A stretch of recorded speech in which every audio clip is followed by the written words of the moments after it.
Welcome back to Rehab Chronicles. Be sure to like and subscribe, share this far and wide. And if anybody still writes letters, you can find my mailing address in the description below.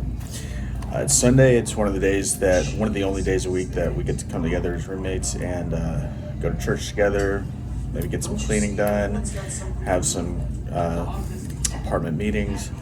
So I got to kind of rush through this because everybody needs to use the shower today, and the van's about to leave for church. So this is the alcohol experiment, the companion journal to This Naked Mind. We're on day 9, the power of self-talk. I am, two of the most powerful words, for what you put after them shapes your reality. Gary Hensel. If you've ever tried to make a change in your life or start a new habit, you know how easily negative thinking and self-talk can defeat your best intentions.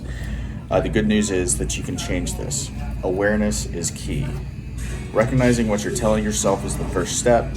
One way to become deeply aware is to imagine that the voice inside your head is another person. Personify it. Would you ever let a real person talk to you like that? Would you sit and listen to all those negative stories? And would you humor them? Or you would never in a million years let somebody sit next to you and never shut up about everything that's wrong with you, right? Hopefully not. Once you personify that voice in your head as an actual individual, you realize how intense and incessant it is. And he writes, research shows that most of our thinking is recycled from the day before. In fact, up to 80% of your thoughts from today were probably also thoughts you had yesterday.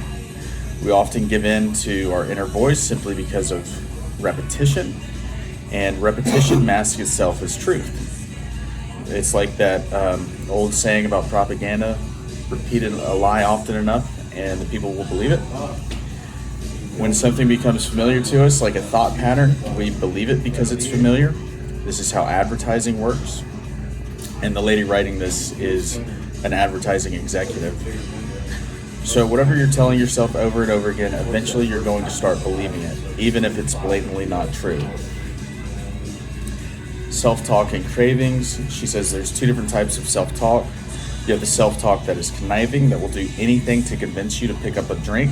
This type of self-talk involves both justifications and comparisons. We'll repeatedly tell ourselves that we need the alcohol, that we won't be okay without it, that we won't be able to sleep without it, and that just one won't hurt. It's also easy to justify our own drinking when we compare our behavior to other people's.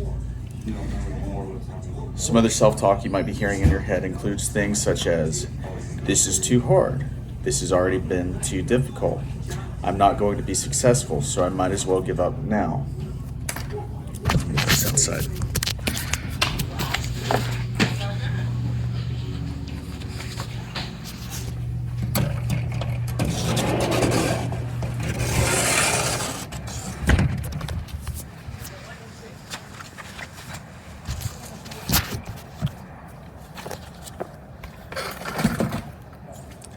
It's better.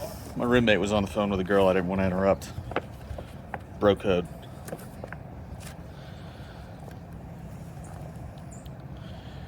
So all these things are just stories we tell ourselves, and because we repeat them so often, we start to believe them. Some people who've been through this process find it helpful to personify the repetitive voice. In the case of alcohol, you can call it the wine witch, the alcohol monster. It's not really you. And here's how to recognize the voice is not really you. It tells repetitive stories and has a single aim to get you to drink. It is one-sided and manipulative. And you're stronger than the voice. It will quickly weaken when you recognize it for what it is and put some distance between you and it. Give it some space. Even though it's noisy, its bark is worse than its bite, and it has no power over you. And then I wrote in quotations, duck mode. Which you may remember from an earlier journal entry, and that's what Annie's friend, as a mom, tells her kids to let them know that in no way is she giving in to their demands. So self-talk and self-worth. The other type of self-talk is the constant negative dialogue. Who hasn't had that before? This is when we beat ourselves up and are harder on ourselves than we would ever be on another human. Anytime you catch yourself in negative self-talk or beating yourself up, up, write down what you're saying, write the exact words, then read them out loud. Would you ever say that to a child or a mother or a good friend? If not, then stop saying it to yourself. You owe it to the universe or God or whoever you believe created you to treat yourself nicely. It's not enough to just repeat a positive mantra a few times a day. When you can talk to yourself like you would talk to your own child or another loved one, you will find that your whole life will shift direction. Becoming aware of how you speak to yourself is the first step. The second step is actually changing how you speak to yourself. She says, a lot of people think this is difficult, but nothing worth having was ever had easily. She says, to do that, you have to rewire the neurological connections in your brain with new behaviors. It does take effort, but it's completely worth it. So how do we rewire those neurons? The power of gratitude. And he writes, what helped me get out of the habit of negative self-talk was gratitude. I consciously bring to mind everything I'm grateful for, even the dumbest little things. Now, my sponsor makes me text him 3 things I'm grateful for every single day. Today, I'm grateful for this beautiful sunrise. I'm grateful for the mockingbird that almost hit me in the face when I was doing bird calls using my app earlier.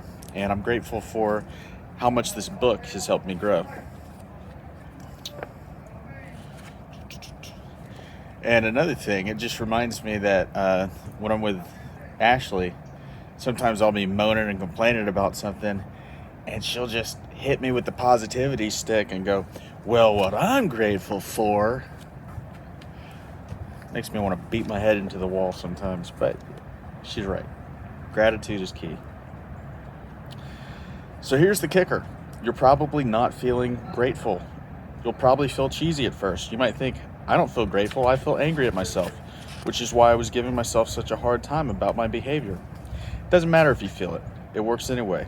You're suggesting to your subconscious that there's a different pattern it can use. There's a different way to talk to yourself. You're rewiring your brain to look for the positive in everything, and that changes your habit.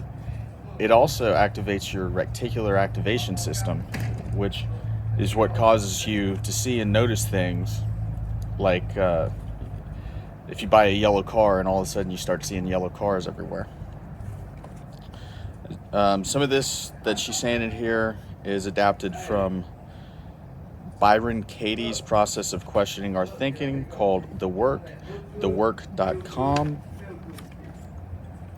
She gives some really good steps and examples, but I'm going to have to skip over those in the essence of time. I underlined, when you become aware of these conflicting emotions, remember the cognitive dissonance, I want to drink / I'm taking a break from drinking, an amazing thing happens. Your subconscious mind identifies these feelings as painful and naturally lets them go.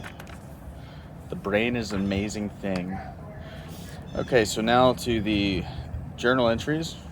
Number 1, identify your inner dialogue. Take a minute to think about what you regularly say to yourself, write it down, yada, yada, yada. So I'm in a pretty good place mentally right now. I'm not living in the past, I'm living in the present.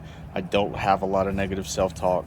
But one thing that's going on is I work with a dude who's got such a big heart, but he's never paying attention, and it's really easy to make fun of him. And I'm starting to feel pretty terrible about it. So I am being mean to JoJo. I'm a better person than this. I have no right to be grouchy with other members of the program. We are all in this boat together. I'm going to stay chill and relaxed about the label of alcoholic and simply not self-label with it, but I will embrace the label of alcohol addict until the day I graduate the program and decide to do the age-old AA test that they write about in the big book. Try a little controlled drinking. If you can do it, you're not an alcoholic, they say. But most of the time, people fail at controlled drinking. I hope that day never comes because I never desire it. So the next 2 journal prompts, I haven't written anything down yet. I'm going to see and wait for my thoughts throughout the day. They're question your inner dialogue, and you have the power to change. I liked what Maria wrote on alcoholexperiment.com at the very end of her blurb. She goes, also, it's empowering to think that being AF, alcohol-free, during stressful times at work gives me confidence.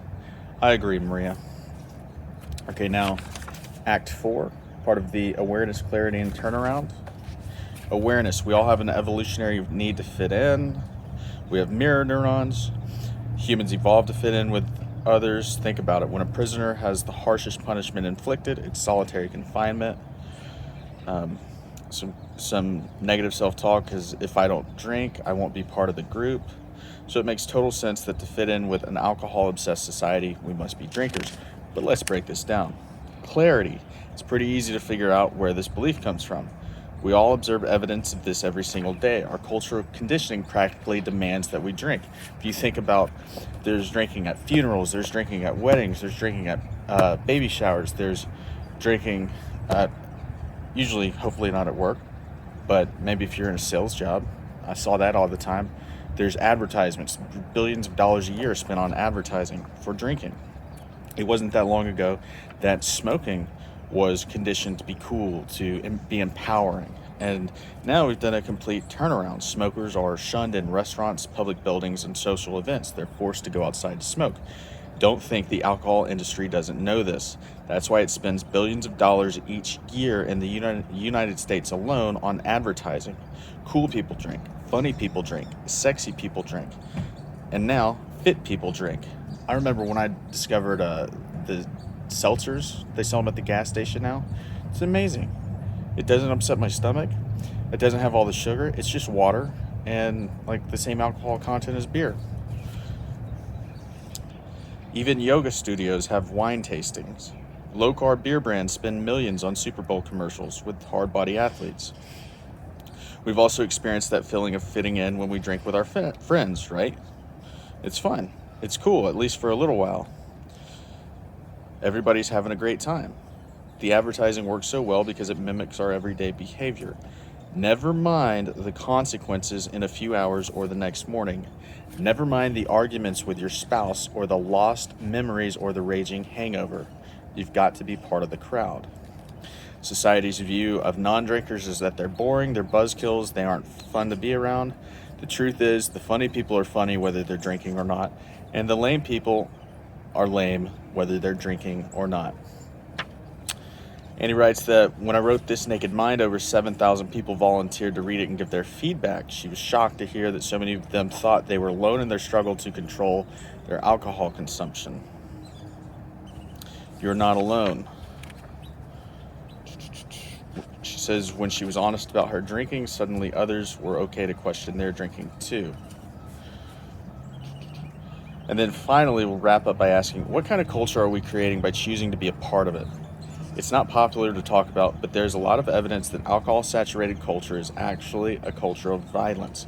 According to published studies, 86% of homicide cases, the perpetrator was drinking at the time of the murder. 57% of men involved in marital violence were drinking. 75% of cases in which a child died from abuse involved drinking. There's a hotline in the UK that children can call to have a bedtime story read to them if their parents are too drunk to do it. Thank you, government. How heartbreaking is that? 60% of sexual offenders were drinking at the time of the offense. As drinking rates rise, so do the cultural ramifications. Is that the kind of culture we want to fit into? I gotta go to church. Thanks for watching.